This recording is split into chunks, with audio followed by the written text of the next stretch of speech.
Good morning sa atin lahat. May bagong trouble na naman natin ngayon. Ang problema nito ay start ko muna para malaman nyo.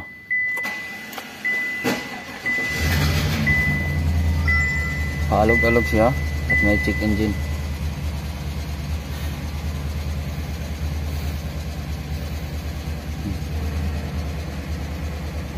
Nagbi-blink yung check engine. Ang tanong, bakit kaya at ano kayang dahilan? Tingnan nyo ang ayan,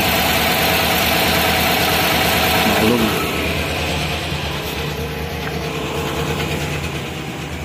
Ngayon i-scan natin kung anong problema gamit ang Lance natin, Lance X431.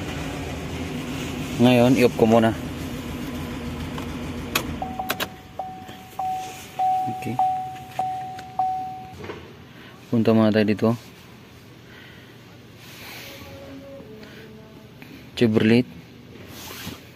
Okay. Natin lahat.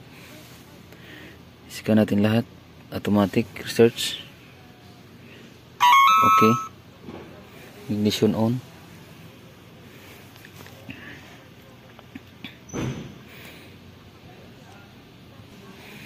Yun. Yes natin. Health report.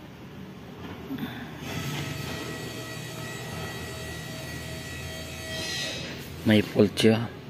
Isa. SM.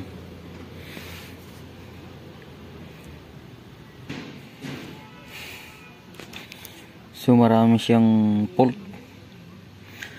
Pero pupukus tayo sa engine.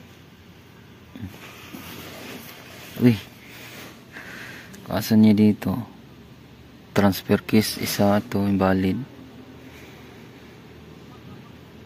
Ito sa gulong to. Okay, dito tayo sa misfiring 300. Okay, babak natin, pupunta tayo sa live data engine. Yan, tingnan natin kung yun pa rin ba. Okay, misfiring. Ngayon punta tayo dito sa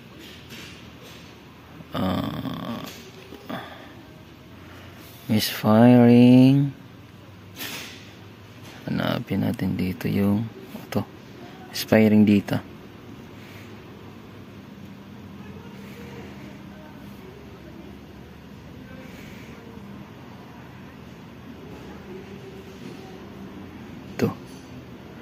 Itong count off, press natin yan.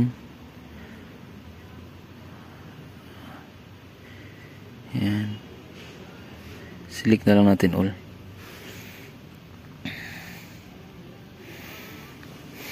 Ngayon start ko dito.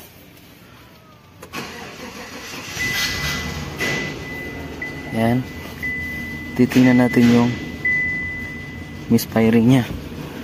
Count of misfiring. Saan ba yun? Ito.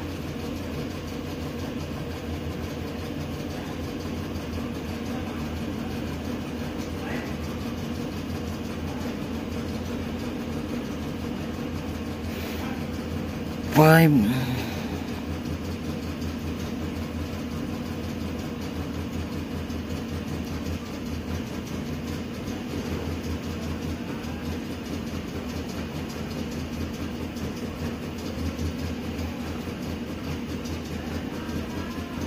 Back natin.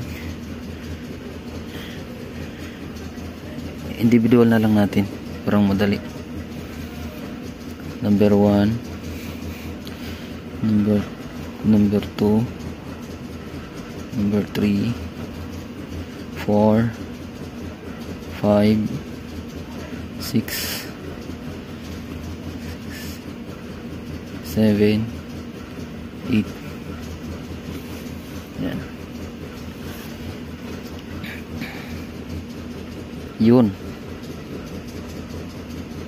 Number 2 wala siyang misfiring. Number 1 madalas.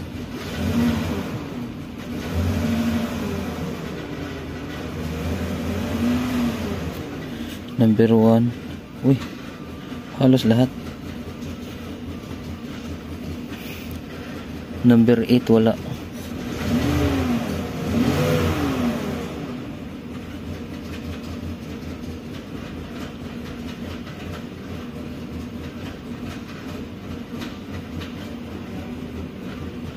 Itong number 4 ang madalas, oh. Number 4 at saka 3.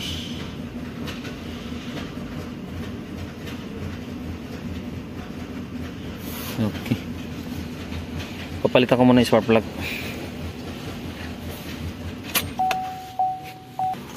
Papalitan ko muna ng spark plug. Titingnan natin kung ganoon rin ba. Ano muna tayo sa spark plug. Basic muna. High tension wire. Check natin. Or ignition coil. Kung may spark ba siya. Okay. Check ko muna. At papalit ko muna yung spark plug.